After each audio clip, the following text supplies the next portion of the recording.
Hi guys, welcome back my YouTube channel ದಿವ್ಯ ಸತೀಶ್. ಇದು voice ಕೇಳಿಸಲ್ವ ನನಗೆ ಗೊತ್ತಿಲ್ಲ. ಇಲ್ಲಿ ಪಕ್ಕದಲ್ಲಿ ಮೋಲ್ಡ್ ಹಾಕ್ತಿದ್ದಾರೆ.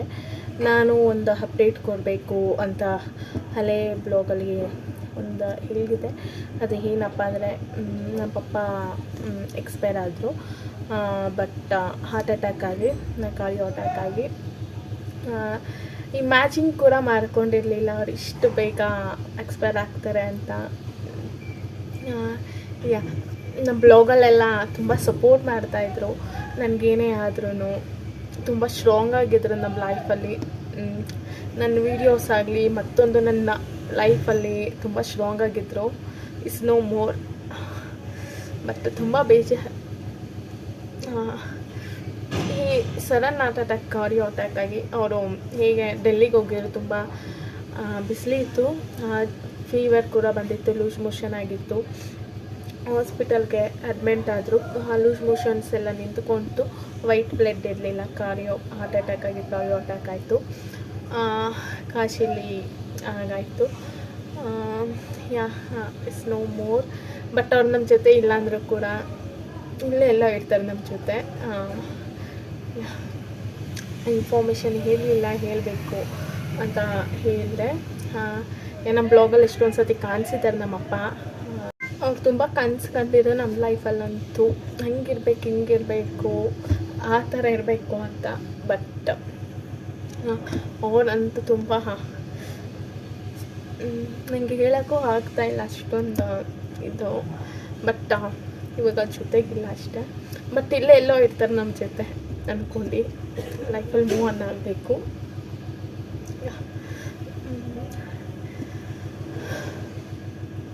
ಪ್ಲೀಸ್, ನಿಮ್ಮ ಫ್ಯಾಮಿಲಿ ಆಗಲಿ, ಯಾರೇ ಜೊತೆ ಜಗಳ ಆಗಿರಲಿ, ಇಲ್ಲಾಂದರೆ ಬೇಜಾರು ಏನೇ ಮುನ್ಸಾಗಿರಲಿ, ಮಾತಾಡಿ ಇರೋಷ್ಟು ದಿವಸ ಚೆನ್ನಾಗಿರಿ. ಯಾವಾಗ ಮನುಷ್ಯರಿಗೆ ಏನಾಗುತ್ತೆ ಅಂತ ಹೇಳೋಕ್ಕಾಗಲ್ಲ.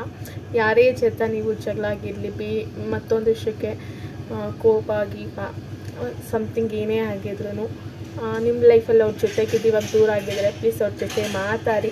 ನೀವೇ ಹೋಗಿ ಮಾತಾಡಿ, ಏನೂ ಆಗೋಲ್ಲ. ಇರೋಷ್ಟು ದಿವಸ ಚೆನ್ನಾಗಿರಿ ಎಲ್ಲರ ಜೊತೆ. ಏನೇ ಒಂದು ಫೀವರ್ ಬಂದರೂ ಅಷ್ಟೇ, ನಿಮಗೆ ನೀವು ಟ್ರೀಟ್ಮೆಂಟ್ ತೊಗೊಳಕ್ಕೆ ಹೋಗ್ಬೇಡಿ. ಡಾಕ್ಟರ್ಸ್ ಇರ್ತಾರೆ, ಅವ್ರಿಗೆ ಹೋಗಿ ಒಂದು ಮೆಡಿಕಲ್ ಶಾಪ್ ಹೋಗಿ ಟ್ಯಾಬ್ಲೆಟ್ ತೊಗೊಳೋದಂಥದ್ದು ಏನು ಮಾಡೋಕ್ಕೆ ಹೋಗ್ಬೇಡಿ. ಒಂದು ಸಣ್ಣದು ಏನೇ ಬಂದರೂ ಅಷ್ಟೇ, ನಿಮ್ಮ ಫೀವರ್ ಬಂದರೂ ಹೋಗಿ ಹಾಸ್ಪಿಟಲಿಗೆ ಚೆಕಪ್ ಮಾಡಿಸ್ಕೊಳ್ಳಿ. ಒಂದು ಸತಿ ಹೋದರು ಅಂದರೆ ಅವ್ರು ಎಷ್ಟೇ ಕೋಟಿ ಕಲಿಸಿದ್ರೂ ಕರ್ಕೊಬರೋಕ್ಕಾಗಲ್ಲ. ಎಷ್ಟೇ ಕೋಟಿ ಕೊಟ್ಟರು ಅವ್ರು ಬರೋಲ್ಲ. ನಿಮ್ಮ ಹುಷಾರಲ್ಲಿ ನೀವಿಡಿ. ನಾವು ದುಡ್ಡು ಕೊಟ್ಟು ತರೋಕ್ಕಾಗಿಲ್ಲದೆ ವಸ್ತು ಅಂದರೆ ಪ್ರಾಣ ಮತ್ತು ಪ್ರೀತಿ, ಹಾಗೆ ನಂಬಿಕೆ. ಇದು ನಾವೆಷ್ಟೇ ದುಡ್ಡು ಕೊಟ್ಟು ಕೊಂಡ್ಕೊತೀವಿ ಅಂದರೂ ನಮ್ಮ ಜೊತೆ ಬರೋಲ್ಲ. ಇರೋವರೆಗೂ ಚೆನ್ನಾಗಿರಿ. ಎಲ್ಲರ ಜೊತೆ ಚೆನ್ನಾಗಿ ಮಾತಾಡ್ಕೊಂಡಿರಿ. ನೀವು ಒಬ್ರಿಗೆ ಒಳ್ಳೇದು ಮಾಡೋಕ್ಕಾಗಿಲ್ಲ ಅಂದರೆ ಒಬ್ರಿಗೆ ನೀವು ಕೆಟ್ಟದಂತೂ ಮಾಡೋಕ್ಕೆ ಹೋಗ್ಬೇಡಿ. ನಿಮ್ಮ ಕೈಲಿ ಎಷ್ಟಾಗುತ್ತೋ ಅಷ್ಟು ಹೆಲ್ಪ್ ಮಾಡಿ ಎಲ್ಲರಿಗೂ ಮಾಡೋಕ್ಕಾಗಲಿಲ್ಲ ಅಂದರೆ ಮಾಡೋಕ್ಕೆ ಆಗಲಿಲ್ಲ ಅಂದರೆ ಸುಮ್ಮನೆ ನಿಮ್ಮ ಪಾರಿಗೆ ನೀವಿರಿ. ಒಬ್ರ ಬಗ್ಗೆ ಕೆಟ್ಟದಾಗಿ ಮಾತಾಡೋದಾಗಲಿ, ಇನ್ನೊಬ್ಬರು ಹತ್ರ ಹೇಳೋದಾಗಲಿ ಆ ಥರ ಮಾಡೋಕ್ಕೆ ಹೋಗಬೇಡಿ. ನಿಮ್ಮ ಒಳ್ಳೆ ಗುಣ ನೀವು ಒಬ್ರ ಹತ್ರ ಹೆಂಗೆ ಮಾತಾಡ್ತಿರೋ ನೀವು ಸುತ್ತ ಮೇಲೂ ಅದು ನಿಮ್ಮ ಜೊತೆಗೆ ಬರುತ್ತೆ. ಇವರು ಇಷ್ಟೊಂದು ಚೆನ್ನಾಗಿ ಮಾತಾಡಿದ್ರು, ಇಷ್ಟೊಂದು ಒಳ್ಳೆಯವರು ಅಂತ. ಯಾವುದೋ ನಮ್ಮ ಅಪ್ಪನೂ ಇಷ್ಟಲ್ಲಿ ನಾನು ನೋಡ್ಬಿಟ್ಟೆ. ಅವರು ಡೆಲ್ಲಿಯಿಂದ ತಂದಿದ್ದು ಬೋಡಿ ಫ್ಲೈಟಲ್ಲಿ. ಏನೂ ಮಾಡೋಕ್ಕಾಗಲ್ಲ. ಎಲ್ಲರೂ ಒಂದಲ್ಲ ಒಂದು ದಿವಸ ಹೋಗ್ಲೇಬೇಕು. ಅವ್ರು ಒಂಚೂರು ಬೇಗ ಹೋಗಿದ್ದಾರೆ ಅಷ್ಟೇ.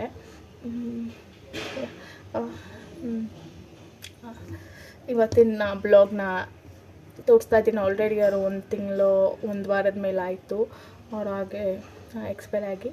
ಇವತ್ತು ಹೇಳ್ತಾ ಇದ್ದೀನಿ. ಇವತ್ತು ಶುಕ್ರವಾರದ ಬ್ಲಾಗ್ನ ಹಾಗೆ ಕಂಟಿನ್ಯೂ ಮಾಡ್ತೀನಿ. ಪ್ಲೀಸ್ ವಿಡಿಯೋ ಇಷ್ಟ ಆಗಿದೆ ಲೈಕ್ ಮಾಡಿ, ಶೇರ್ ಮಾಡಿ. ನನ್ನ ಚಾನಲ್ನ ಸಬ್ಸ್ಕ್ರೈಬ್ ಆಗ್ದಂಗೆ ನೋಡ್ತಾ ಇರೋ ಹೋಗಿ ಸಬ್ಸ್ಕ್ರೈಬ್ ಆಗಿ. ನಾನು ಆವಾಗಲೇ ಹೇಳಬೇಕಾದ್ರೆ ನೀಟಾಗಿ ಹೇಳೋಕ್ಕಾಗಲಿಲ್ಲ. ನನಗೆ ತುಂಬ ಅಳು ಬಂದ್ಬಿಡುತ್ತೆ ನೆನೆಸ್ಕೊಂಡಾಗ. ಅವರು ಇಲ್ಲ ನಮ್ಮ ಜೊತೆ ಅಂದರೆ ಸಣ್ಣ ವಿಷಯಕ್ಕೂ ನಾನು ಕಿತ್ತಾಡ್ತಿದ್ದೆ, ಜಗಳ ಮಾಡ್ತಿದ್ದೆ ಅವ್ರ ಜೊತೆ. ನಾವು ತುಂಬ ಚೆನ್ನಾಗಿ ನೋಡ್ಕೊಂಡಿದ್ದಾರೆ. ಎಷ್ಟಾಗುತ್ತೋ ಅವ್ರ ಕೈಲಿ ಅಷ್ಟು ಚೆನ್ನಾಗಿ ನೋಡ್ಕೊಂಡಿದ್ದಾರೆ, ಬೆಟರಾಗಿ ನೋಡ್ಕೊಂಡಿದ್ದಾರೆ. ಅವರಿಗಿಲ್ಲ ಅಂದರೆ ನನಗೆ ಕೊಡಿಸ್ತಾಯಿದ್ರು ಆ ಥರ. ತುಂಬ ಏನೇ ಕೊಡಬೇಕಂದ್ರೂ ಅದ್ರ ವ್ಯಾಲ್ಯೂ ತಿಳಿಸೋರು. 1,000 ರೂಪಾಯಿ ಕೊಡಬೇಕಂದ್ರೂ ಎಷ್ಟು ಕಷ್ಟ ಇದೆ ಅಂತ ತೀರಿಸ್ಬಿಟ್ಟು ಹೇಳ್ಬಿಟ್ಟು ಕೊಡೋರು. ಬಟ್ ನಾನು ಬಿಡೋ ನಮ್ಮಪ್ಪ ಇದ್ದಾರಲ್ಲ ಅಂತ ತುಂಬ ಖರ್ಚು ಮಾಡ್ತಿದ್ದೆ. ತುಂಬ ಇವಾಗ ಅನಿಸುತ್ತೆ ಆ ಥರ. ಅವರು ಅಡ್ಮಿಂಟ್ ಆಗಿದ್ರು, ಬಟ್ ವೈಟ್ ಬ್ಲಡ್ ಇರಲಿಲ್ಲ, ಟ್ರೀಟ್ಮೆಂಟ್ ರೆಸ್ಪಾಂಡ್ ಮಾಡಲಿಲ್ಲ. ಪಾಪ ನಮ್ಮ ಇದೆಷ್ಟು ಅವರಿಗೆ ನಮ್ಮ ಅವ ಇದರಲ್ಲಿ ಲ್ಯಾಂಗ್ವೇಜ್ ಬರಲ್ಲ ಅವ್ರಿಗೆ, ಎಷ್ಟಾಗುತ್ತೋ ಅಷ್ಟು ಅವ್ರ ಕೈಯಲ್ಲಿ ಆಗಿರೋ ಇಷ್ಟೆಲ್ಲ ಮಾಡಿದ್ದಾರೆ. ಅಲ್ಲಿಂದ ಬೋಡಿ ತರೋಷ್ಟಕ್ಕೆ ಅವ್ರಿಗೆ 3 days ಆಯಿತು ಬರೋ ಅಷ್ಟಕ್ಕೆ. ಪಾಪ ಅವ್ರಿಗೆ ಕನ್ನಡ ಬಿಟ್ಟು ಬೇರೆ ಲ್ಯಾಂಗ್ವೇಜ್ ಬರಲ್ಲ. ನಾವೇ ಹೋದ್ರೂ ಅಷ್ಟೊಂದು ನಮ್ಮ ಕೈಲಿ ಆಗ್ತಾಯಿರಲಿಲ್ಲ. ಅವ್ರು ತುಂಬ ಸ್ಟ್ರಾಂಗಾಗಿ ತಂದರು. ಯಾರ್ಯಾರು ನಮ್ಮವರು ಅಂತ ಗೊತ್ತಾಯಿತು. ಒಂದೆಲ್ಲ ಊಟ ಆಯಿತು, ಮಲಗಿದ್ದಾನೆ. ಇದು ರಾಗಿ ಬೀಸಕಲ್ಲು, ರಾಗಿ ಅಕ್ಕಿ ಎಲ್ಲ ಇದರಲ್ಲೇ ಬೀಸ್ತಾಯಿದ್ರು. ನಮ್ಮಪ್ಪ ಊರಿಂದ ತಂದಿದ್ರು ಬೀಸೋಕ್ಕೆ ಅಂತ. ಒಂದು ಸತಿ ಅದು ಯೂಸೇ ಮಾಡಿಲ್ಲ, ಹಾಗೆ ಇದೆ. ಇಲ್ಲಿ ನಮ್ಮ ಪಪ್ಪ ಇದ್ದಾರೆ, ಇಲ್ಲಿ ನಮ್ಮ ತಾತ ಮಲಗಿದ್ದಾರೆ. ಬಂದಿದ್ದರು, ನಮ್ಮ ಅಜ್ಜಿಲ್ಗೆ ಹೋಗಿದ್ರು, ಅವ್ರು ಮಲಗಿದ್ದಾರೆ. ಆಲ್ರೆಡಿ ದೇವ್ರ ಪೂಜೆನೂ ಮುಗಿಯಿತು. ನಮ್ಮ ಪಪ್ಪದು ಫೇವ್ರೇಟ್ ದೇವ್ರ ಮನೆ ಬಾಗಿಲು, ಇದು ಹಳೆ ಕಾಲದ ಬಾಗಿಲು. ಕ್ಲೀನ್. ನಮ್ಮ ಮಮ್ಮಿ ಕೆಳಗಡೆ ಇದ್ದಾರೆ. ಟಿಫನ್ಗೆ ಸೋಗು ಉಪ್ಪಿಟ್ಟು ಮಾಡಿದೆ. ಇನ್ನೊಂದು ಸ್ವಲ್ಪ ಇದೆ, ನಮ್ಮ ಮಮ್ಮಿ ತಿಂದೇ ಇಲ್ಲ, ಕೆಳಗಡೆ ಇದ್ದಾರೆ. ಇದು ಸಾಂಬಾರು ಆ್ಯಂಡ್ ಹಾಲು. ಇದು ಬೀಚ್ ಮುಂದೆ ಅನ್ನ ಮುಚ್ಚೆ ಇಲ್ಲ, ಅವ್ನಿಗೆ ಊಟ ಮಾಡಿಸಾಯಿತು. ಇದು ಹಾಗೆ ಇದೆ, ಒಂದು ಸ್ವಲ್ಪ ತಿಂದುಬಿಟ್ಟಿದೆ, ಜಾಸ್ತಿ ಆಗೋಯ್ತು ಅಂತ. ಆಮೇಲಿಂದ ಊಟ ಮಾಡಬೇಕು. ಊಟನ ವೇಸ್ಟ್ ಮಾಡಬಾರ್ದು. ನಿಮ್ಗೆ ಜಾಸ್ತಿ ಆಯಿತು ಅಂದರೆ ಹಾಗೆ ಇಕ್ಕಿ ಮನೇಲಿ ಆಮೇಲೆ ತಿನ್ಬೋದು, ಎಸೆಯೋಕ್ಕೆ ಹೋಗ್ಬೇಡಿ.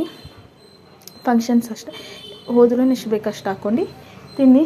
ನಾನು ಬೀಶು ಥರ ಹಿಂಗೆ ಊಟ ಮಾಡಬೇಕಂದ್ರೆ ಆಗಲ್ಲ ಅಮ್ಮ. ಅಲ್ಲೇನೆ ಮುಂಗುಡು ಶೇಕನ್ ಕೊಡು. ಗುಡ್ ಬಾಯ್, ಶೇಕನ್. ನಿಂಗೆ ಸತಿ ಶೇಕನ್ ಕೊಡ್ಬೇಕು ಹೋಗು ಅಂತೆಲ್ಲ. ನನಗೆ ಕೊಟ್ಟು ಕಾಳು ನೋವು ಬಂದುಬಿಡ್ತಾಯಿದೆ. ದಿನಕ್ಕೊಂದು 10 ಸತಿ ಕೇಳ್ತಿ ಶೇಕನ್ ಅಂತ. ಅಲ್ಲೇನೆ ನಂಗೆ ಕೊಟ್ಟು ಕಾಲು ನೋವು ಬಂದುಬಿಡ್ತದೆ, ಕಾಲು ನೋವು. ಇವನು ಪಡಿಗೆನೂ ಮಾಡ್ಕೊತಾನೆ, ಬಸ್ ಬಿಡ್ತಾನೆ ಅಂತ. ಅಲ್ಲಮ್ಮ, ನೇರ್ಲೆಣ್ಣು 250 grams 40 rupees. ನಾನೇ ಅರ್ಧ ಖಾಲಿ ಮಾಡಿಬಿಟ್ಟೆ. ನನಗೆ ನೇರ್ಲೆಣ್ಣು ಅಂದರೆ ಹೆವಿ ಇಷ್ಟ, ಅದಕ್ಕೆ. ಏನೋ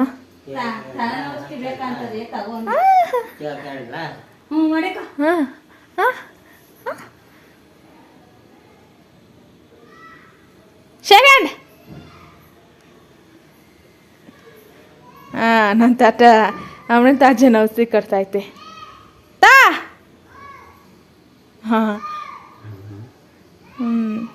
ಐಟಮ್ ಅಂದರೆ ಇವು ಇಷ್ಟ, ಬಟ್ ಅವ್ರಿಗೆ ಜಾಸ್ತಿ ಕೊಡಲ್ಲ, ಹಾರ್ಟ್ ಅಟ್ಯಾಕ್ ಆಗಿದೆ.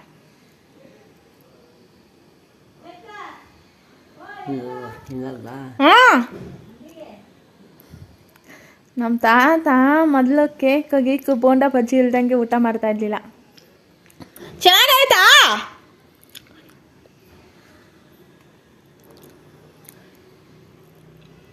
ಚೆನ್ನಾಗಾಯ್ತಾ? ಏನಿದು? ಚೆನ್ನಾಗದಂತೆ. ಬೆಣ್ಣೆ ಬಿಸ್ಕ ಚೆನ್ನಾಗೈತಂತೆ.